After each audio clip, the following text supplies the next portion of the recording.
Mga kapatid, alam nyo, tayo marami sa atin ang babaw lang ng kaalaman sa pananampalataya.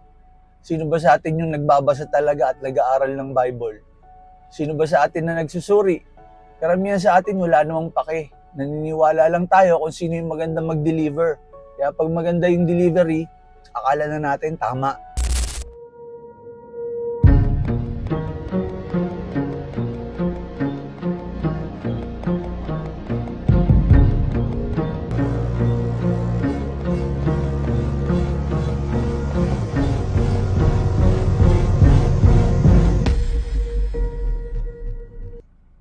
Isaiah 40 verse 8, "The grass withers, the flower fades, but the word of our God stands forever."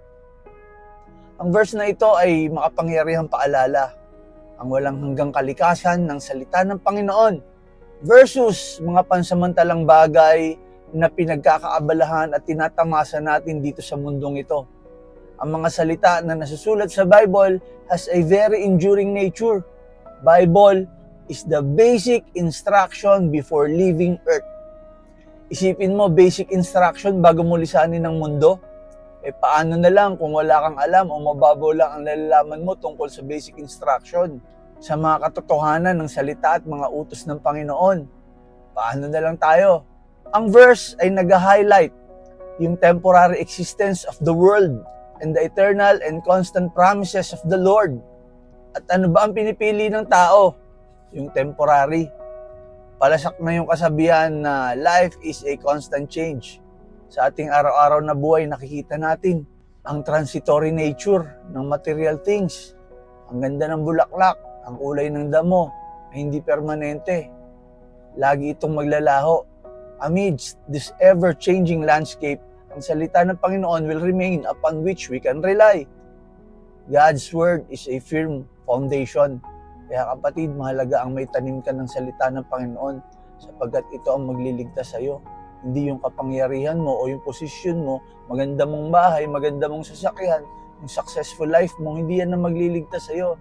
Higit sa lahat, ang magliligtas sa iyo ay ang relasyon mo sa Panginoon at sa kanyang mga katotohanan. Mawawasakin ng mundo, mawawala ang lahat. At kung walang pundasyon ng kaluluwa mo, alam naman natin na may langit at meron ding impyerno. Bible is the basic instruction before leaving earth. Kapag alam mong basic instruction, you will go to heaven or otherwise. Live upon His teachings. Ang verse na ito wants us to prioritize what is everlasting. Ano ba pipiliin mo, temporary o everlasting?